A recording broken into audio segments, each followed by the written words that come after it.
Welcome to Harshita commerce classes. मैं हर्षिता गुप्ता। आज के हमारे लेक्चर का टॉपिक है अप्लाइड एंड बिजनेस स्टैटिस्टिक। चलिए अपने लेक्चर को स्टार्ट करते हैं। तो ये 4th यूनिट है। 4th यूनिट से रिलेटेड मैंने जो है 60 मोस्ट इंपॉर्टेंट MCQs लिए हैं। इससे पहले मैं फर्स्ट, सेकंड, थर्ड यूनिट आपसे डिस्कस कर चुकी हूँ। सो आई होप आप लोगों की तीनों यूनिट तैयार हो गई होंगी। चलिए आइए अपने नेक्स्ट लेक्चर को स्टार्ट करते हैं। सो लेक्चर का जो कंटेंट है वो पूरा 4th यूनिट का मैंने लिया, जैसे कि national income, statistical quantity control, business forecasting, Pareto and Lorentz curve और कंस्ट्रक्शन फॉर लाइफ टेबल। तो इससे रिलेटेड मैंने कुछ क्वेश्चंस लिए हैं। चलिए आइए देखते हैं। नेक्स्ट हम सबसे पहला हमारा क्वेश्चन है कि QA और QS को हम क्या कहते हैं। तो quality assurance and quality control. ठीक है, चलिए नेक्स्ट MCQ की बात करते हैं। QA क्या है? QA एक सिस्टमेटिक प्रोसेस है जो हम किस लिए, मतलब कि जो क्वालिटी को इंश्योर करने के लिए हम यूज़ करते हैं। ठीक है, नेक्स्ट MCQ लेते हैं। QA और Q से रिलेटेड, QA और QC से रिलेटेड कौन सा जो इसमें ऑप्शन है वो करेक्ट है। सो ध्यान रखिएगा, जो QC है, QC मतलब जो क्वालिटी कंट्रोल है, वो क्वालिटी एश्योरेंस का ही पार्ट है। ठीक है, तो ये चीज़ आप याद रखिएगा, इंटीग्रल पार्ट है। तो QC is an integral part of QA।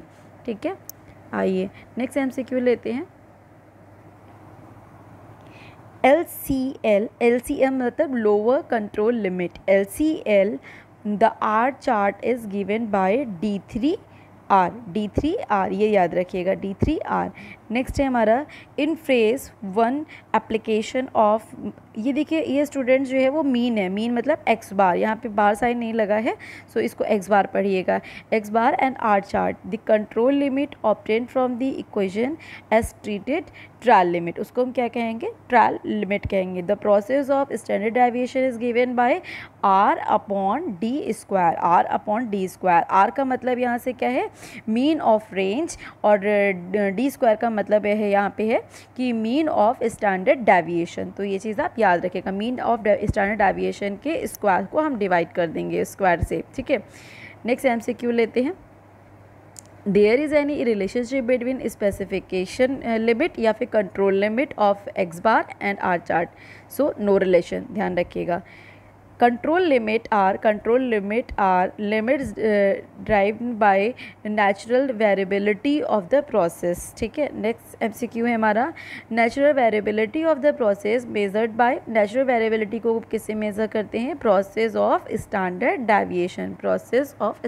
Deviation. चलिए नेक्स्ट MCQ की बात करते हैं। QA का फर्स्ट स्टेप क्या होता है? QA का फर्स्ट स्टेप होता है आइडेंटिफिकेशन ऑफ कस्टमर नीड। ठीक है, next MCQ, what type of chart will be use to plot the number of defective in output of any process.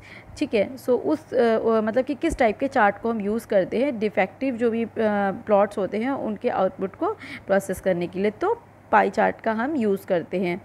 A tolerance diagram is also called tier diagram. ठीक है, tyre chart जिसे कहते हैं। Next MCQ ले लेते हैं। Select which option is not about SQA का मतलब स्टैटिकल क्वालिटी एश्योरेंस। ठीक है, तो इसका कौन सा करेक्ट नहीं है? तो करेक्ट कौन सा नहीं है? Evaluation to be performed. हम किसी की परफॉर्मेंस को इवैल्यूएट नहीं करते हैं। ठीक है, तो ध्यान रखिएगा, उसमें क्या होता है? Audits and review to be performed by the team and amount of the technical work to be performed. इसको हम क्या करते हैं? QA में जो है इससे रिलेटेड ऑप्शंस हैं। Which among the following is a type of Which among the following is a type of control chart variable? Students ये याद रखिएगा कि कंट्रोल चार्ट होता है, this is divided into 2 parts. So जो 2 पार्ट्स होते हैं उसमें सबसे पहला होता है कंट्रोल वेरिएबल, मतलब कि कंट्रोल जो चार्ट के जो वेरिएबल होते हैं। कंट्रोल चार्ट के वेरिएबल में जो होते हैं वो होता है मीन चार्ट, मतलब जिसको हम x बार भी कहते हैं, नून चार्ट होता है और R चार्ट होता है। ये किसका होता है? कंट्रोल चार्ट वेरिएबल होती है। ये 3 याद रखिएगा। और अगर हम बात करें एट्रीब्यूट के जो होते हैं वो P चार्ट होता है, C चार्ट होता है और NP चार्ट होता है। ये attribute control chart for attribute में 3 होते हैं, P, C, NP।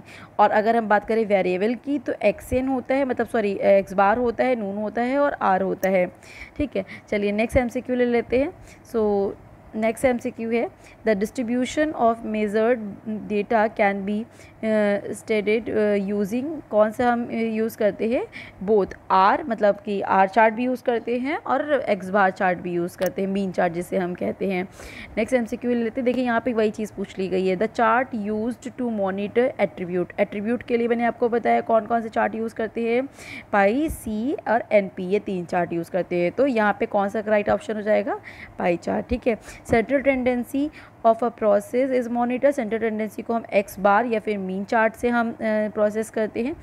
Control chart is used for the fraction of defective item in a sample, pie chart. अभी मैंने बताया था कंट्रोल चार्ट, तो ये आपको याद रखना है। ठीक है। डिफेक्टिव आइटम की अगर हम बात करें, फ्रैक्शन जो होगा वो पाई चार्ट हो जाएगा। आइए नेक्स्ट MCQ ले लेते हैं। The process of using present and past condition for analyzing future aspect is classified forecasting। ठीक है, इसका राइट आंसर क्या होगा, forecasting। नेक्स्ट ले लेते हैं। सो नेक्स्ट MCQ है estimate the future condition on the basis of the scientific analysis of the available knowledge and information related to the past trend, future and present condition, expected possibilities of the business activity is known as business forecasting. अगर बात कर लेते हैं business forecasting के aspect की, तो 3 aspects होते हैं, historical analysis of the time series, analysis of the frequency distribution, analysis of current economic condition. तो ये तीनों ही जो होते हैं एस्पेक्ट हमारे बिजनेस फॉरकास्टिंग से रिलेटेड होते हैं। नेक्स्ट MCQ ले लेते हैं। अजम्पशन ऑफ बिजनेस फॉरकास्टिंग, तो ये 3 अजम्पशंस होते हैं। सो इसमें आंसर जो है वो ऑल ऑफ दी अबव है। अगर आपसे ये पूछा जाए कितनी थ्योरीज होती हैं बिजनेस फॉरकास्टिंग के, तो 5 थ्योरीज होती हैं। यहाँ पे देखिए मैंने नीचे नेम दे रखे हैं, टाइम लैग या फिर sequence theory, action and reaction theory, theory of the specific historical analog, या फिर इसको जिसको एक और थ्योरी है हमारी 4th थ्योरी है क्रॉस कट इकोनॉमिक थ्योरी, या फिर थ्योरी ऑफ इकोनॉमिक रिदीम थ्योरी। ठीक है, तो ये 5 थ्योरीज हैं। अगर आपसे ये पूछा जाता है, एक्शन थ्योरी का मैंने एक एग्जांपल लिया है, a certain level of business activity is normal if there is any change in the comparison of the normal level and the bound to be react is called action and reaction theory. ठीक है, चलिए next MCQ ले लेते हैं।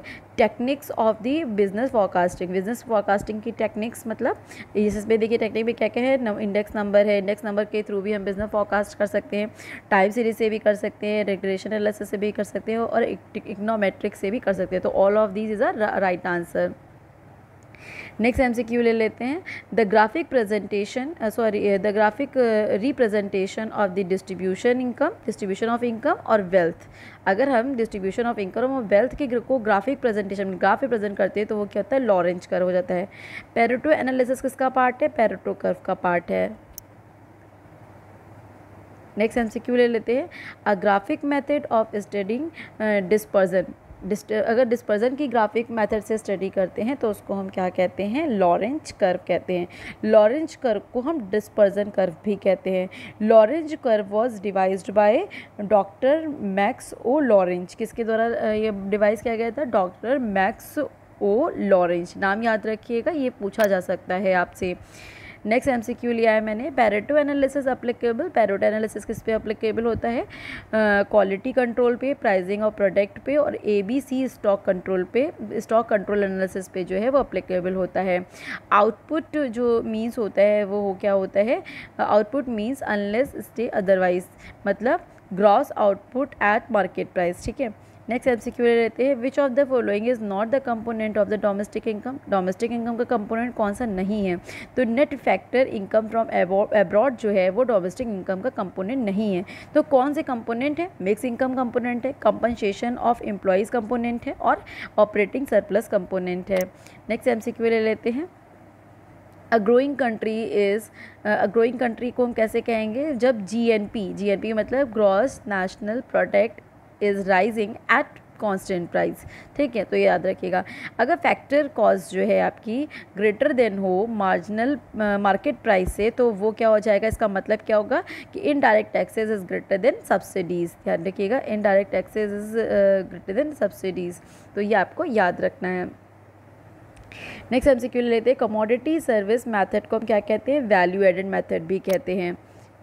Next MCQ है हमारा, विच of the following is responsible for calculating GDP in India. GDP को हम किसे मतलब जीडीपी को कैलकुलेट करने के लिए कौन सी मिनिस्ट्री जो होती है, विच मिनिस्ट्री रिस्पॉन्सिबल, सो कौन सी मिनिस्ट्री रिस्पॉन्सिबल होती है, तो ministry of central statistical program and implementation. ये मिनिस्ट्री जो होती है वो जीडीपी को कैलकुलेट करनी, इंडिया में सिर्फ बात हो रही है कि इंडिया में जीडीपी को कैलकुलेट करना है, तो ये मिनिस्ट्री जो होती है वो रिस्पॉन्सिबल होती है। नेक्स्ट एमसीक्यू की बात कर लेते हैं। National income differ from net national product at market price, the amount net indirect taxes. ठीक है, नेक्स्ट एमसीक्यू ले लेते हैं। GDP at market price is equal to GDP at factor, यहाँ पे एफसी नहीं लिखा है, एफसी लिख दिया, GDP at factor price plus net income from abroad. ठीक है, नेक्स्ट एमसीक्यू ले लेते हैं। नेक्स्ट एमसीक्यू है the difference between the value of output and value added. जो value of output and value added के बीच के डिफरेंस को हम क्या कहते हैं, इंटरमीडिएट कंजम्पशन। क्या कहते हैं, इंटरमीडिएट कंजम्पशन। ठीक है, प्रोडक्ट मेथड जो होता है नेशनल इनकम को कैलकुलेट करने का, उसको हम क्या कहते हैं, वैल्यू एडेड मेथड भी कहते हैं, ये से पहले भी आया है। ठीक है, सो प्रोडक्ट मेथड को हम क्या कहते हैं, वैल्यू एडेड मेथड भी कहते हैं, ये चीज़ आप याद रखिएगा।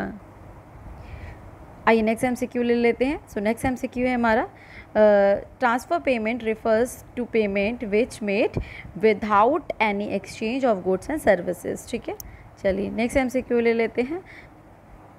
National income does not include, national income में क्या इंक्लूड नहीं होता है, तो इंटरेस्ट ऑन अनप्रोडक्टिव नेशनल डेप्ट को हम इंक्लूड नहीं करते। और इंक्लूड किसको करते हैं ये भी देख लेते हैं। तो नेशनल इनकम में हम इंक्लूड करते हैं income from government expenditure, the payment by the household to the firm for the purchase of goods and services. ठीक है, मतलब एक हाउस होल्ड जो होता है, जो पर्सन इंडिविजुअल होता है, वो गुड्स एंड सर्विसेज जो फर्म से परचेज किया करता है, उसके लिए जो पेमेंट करता है वो भी नेशनल इनकम में इंक्लूड होती है। और अनडिस्ट्रीब्यूटेड प्रॉफिट भी नेशनल इनकम में इंक्लूड होता है। तो इंक्लूड क्या नहीं होता है, इंटरेस्ट ऑन अनप्रोडक्टिव नेशनल डेप्ट इंक्लूड नहीं होता है। चलिए नेक्स्ट एमसीक्यू ले लेते हैं। Net national product at factor price, मतलब NNP एट फैक्टर प्राइस को हम क्या कहते हैं, NI भी कहते हैं। NI मतलब नेशनल इनकम, ये याद रखिएगा, ये इंपॉर्टेंट है।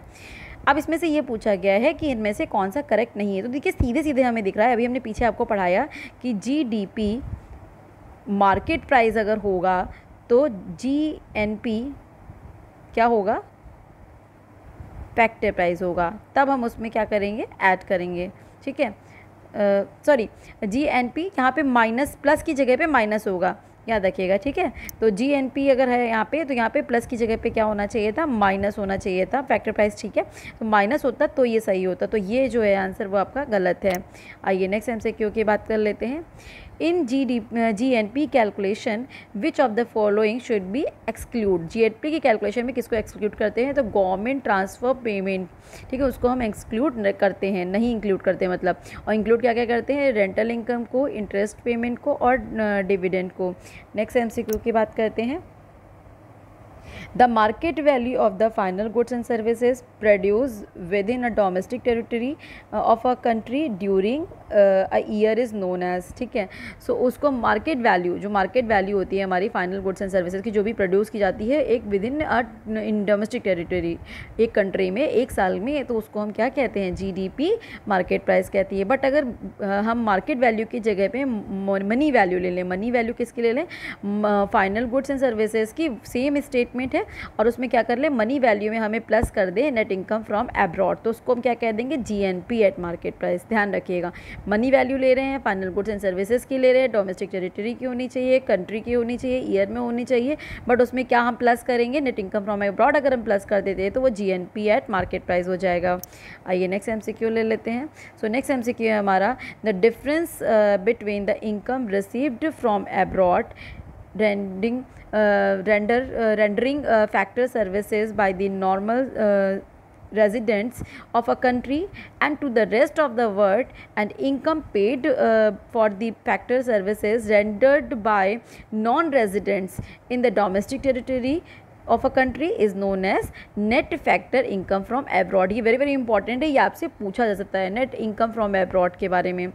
नेक्स्ट MCQ ले लेते हैं, the difference between direct taxes and subsidies. अगर सब्सिडीज़ मतलब NINT से माइनस कर दे S को तो क्या आ जाएगा, नेट इनडायरेक्ट टैक्सेस। क्या आएगा, नेट इनडायरेक्ट टैक्सेस।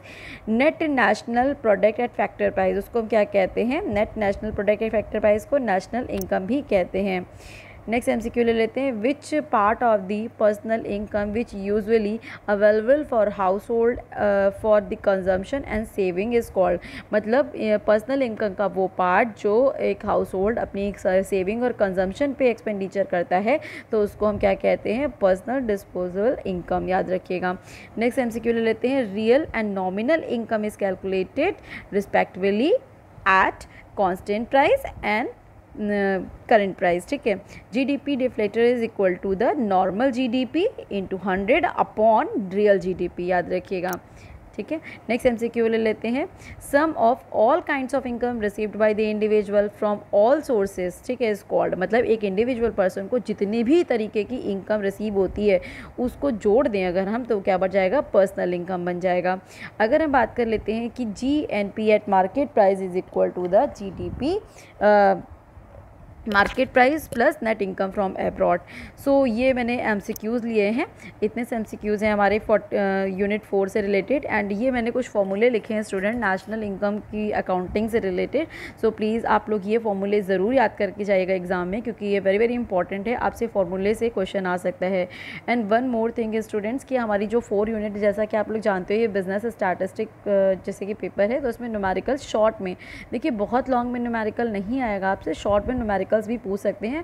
और न्यूमेरिकल के लिए मैं आपको चैप्टर बता देती हूँ कि नेशनल इनकम से आपका न्यूमेरिकल आ सकता है एंड आपका टाइम उससे आ सकता है, आपका इंडेक्स नंबर से न्यूमेरिकल आ सकता है। देखिए 4th यूनिट में आएगा तो नेशनल इनकम से आ जाएगा, 2 से 3 न्यूमेरिकल आएंगे, ज़्यादा नहीं आएंगे, 1 से 2 यानी। ठीक है, एंड इंडेक्स नंबर से आ सकता है हमारा numerical. So and vital statistics से भी आ सकता है। तो ध्यान रखिएगा ये 3-4 टॉपिक्स जो हैं थोड़ा सा इंपॉर्टेंट हैं, तो इसके न्यूमेरिकल अगर आप देख सकते हैं तो प्लीज़ आप लोग देख लीजिएगा। आज के लिए इतना ही। All the best for your paper. I hope कि आप लोगों का पेपर सबका बहुत अच्छा हो। मेरी बेस्ट विशेज़ है आपके साथ में। एंड पेपर के बाद प्लीज़ रिव्यू ज़रूर करिएगा कि आपका पेपर कैसा हुआ और ये वीडियो जो है वो आपके लिए कितना हेल्पफुल रहा। Thank you students.